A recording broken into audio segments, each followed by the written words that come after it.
നിങ്ങൾക്ക് family planning വല്ലതും ഉണ്ടോ കല്യാണം കഴിഞ്ഞതിന് ശേഷം? പിന്നില്ലാതെ, കല്യാണം കഴിഞ്ഞ് പെട്ടെന്ന് തന്നെ പിള്ളേർ വേണം, അത് ഒരാണും ഒരു പെണ്ണും. ആദ്യം ആണ് മതി. ചേട്ടനും അങ്ങനെയൊക്കെ തന്നെ ആഗ്രഹം.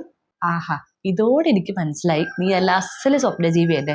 എടി, ദൈവം തരുന്ന അല്ലാത്ത പക്ഷം നീ പെട്ടെന്ന് കയറി ഒരു അമ്മയാവാൻ നോക്കരുത്.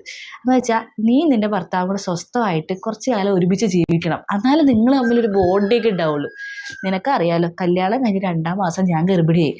കുഞ്ഞുണ്ടായി കഴിഞ്ഞ്, മൂത്തവനുണ്ടായി കഴിഞ്ഞ് ഒരു 2 വർഷം ആവുന്നതിന് മുന്നേ രണ്ടാമത്തും ഉണ്ടായി. സത്യം പറഞ്ഞ ഉത്തരവാദിത്തങ്ങൾ പെട്ടെന്ന് തലയിൽ എടുത്തു വെച്ചോണ്ട് ഞാൻ പലപ്പോഴും ആലോചിച്ചിട്ടുണ്ട്, ഞങ്ങൾക്ക് സ്വസ്ഥമായിട്ടൊരു ജീവിതം ഉണ്ടായിട്ടില്ല. കുഞ്ഞുങ്ങളും ബാധ്യതകളും ഉത്തരവാദിത്തങ്ങളും ഒക്കെ ആയപ്പോൾ ഒന്ന് സ്വസ്ഥമായിട്ട് ഞങ്ങൾ രണ്ടുപേരും ജീവിക്കാൻ തന്നെ മറന്നുപോയി. ഞങ്ങൾ തമ്മിൽ പലപ്പോഴും ഉണ്ടാകുന്ന വഴക്കുകളുടെ മെയിൻ പ്രശ്നം എന്ന് വെച്ചാൽ ഞങ്ങൾ തമ്മിലൊരു ഒരു ബോണ്ടിങ് ഇല്ല. ഒരു ഒരു ഒരു എന്തോ ഒരു അഡ്ജസ്റ്റ്മെന്റ് ജീവിതത്തിൽ പോവുക. അതുകൊണ്ടാണ് പറയണേ, കുറച്ച് കാലം നിങ്ങൾ ഒറ്റയ്ക്ക് ജീവിക്കുക. നിങ്ങൾ മാത്രമായിട്ട് നിങ്ങളുടെ സ്വപ്നങ്ങളും അല്ലെങ്കിൽ നിങ്ങളുടെ സന്തോഷങ്ങളൊക്കെ ആയിട്ട് ഒറ്റയ്ക്ക് ജീവിക്കണം. അത് കഴിഞ്ഞ് കുഞ്ഞ്, അതായിരിക്കും ഏറ്റവും നല്ലത്. നീ പറയണ എല്ലാം കൂടെ കേട്ട് എനിക്ക് പേടിയാവണു. നിന്നെ പേടിപ്പിക്കാൻ വേണ്ടി ഞാൻ പറഞ്ഞതല്ല, എന്നാലും നീ ഇതൊക്കെ മനസ്സിലാക്കി വേണം ജീവിക്കാൻ. എനിക്കോ പറ്റിയത് പറ്റി, നീ എങ്കിലും ഒന്ന് സമാധാനത്തിൽ ജീവിക്കാൻ വേണ്ടിയാണ് ഇതൊക്കെ പറഞ്ഞു തരണത്.